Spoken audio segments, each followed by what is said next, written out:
कभी कभी ना इतिहास में कुछ लोगों को ऐसी उपाधियां मिल जाती हैं जो उनकी पूरी कहानी कह देती हैं। आज हम एक ऐसी ही शक्तिशाली उपाधि और उसके पीछे की शख्सियत के बारे में बात करने वाले हैं जिसने सचमुच इतिहास का रुख बदल कर रख दिया था। भारतीय गौरव का अंतिम सूर्य।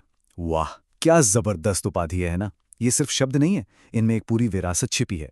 जरा सोचकर देखिए, किसी को ये टाइटल क्यों दिया गया होगा। ये सिर्फ एक तारीफ नहीं है, ये तो एक बहुत बड़ी जिम्मेदारी का एहसास कराता है। तो सवाल तो यही उठता है ना, कि आखिर कौन था वो इंसान जिसे ये उपाधि दी गई। और उससे भी बड़ा सवाल ये है कि क्यों, आखिर क्या किया था उन्होंने ऐसा। चलिए, आज की इस पड़ताल में हम इन्हीं सवालों के जवाब ढूंढते हैं। अच्छा, तो इस पूरी कहानी का जो आधार है, चलिए सीधे उसी स्रोत पर चलते हैं। और ये स्रोत हमें मिलाता है उस शख्सियत से जिन्हें इतिहास में हम हेमू या हेमचंद्र विक्रमादित्य के नाम से जानते हैं। जी हाँ, यही हैं वो नायक जिनकी कहानी आज हम समझने वाले हैं। तो आखिर ऐसा क्या था हेमू में जो स्रोत उन्हें गौरव का अंतिम सूर्य कहता है।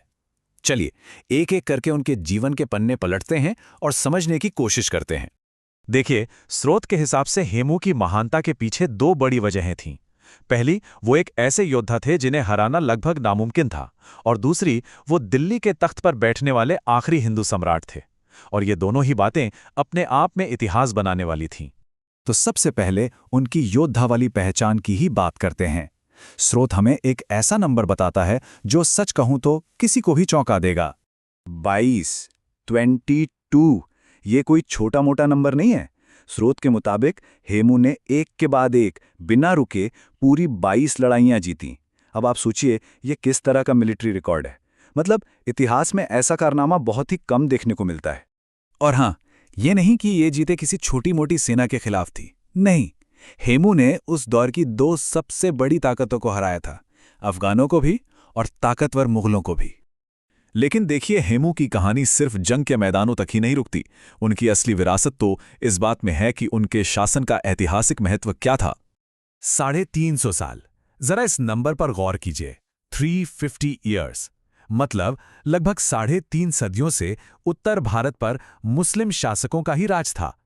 हेमू के आने से ठीक पहले यही राजनीतिक हकीकत थी।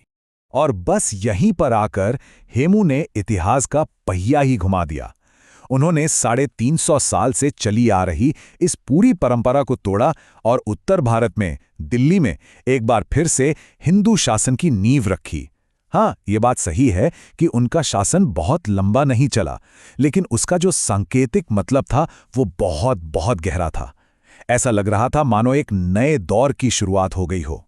अब हेमू की कहानी में एक और दिलचस्प परत जुड़ती है, और वो है वो उपाधि जो उन्होंने दिल्ली की गद्दी पर बैठने के बाद अपनाई थी।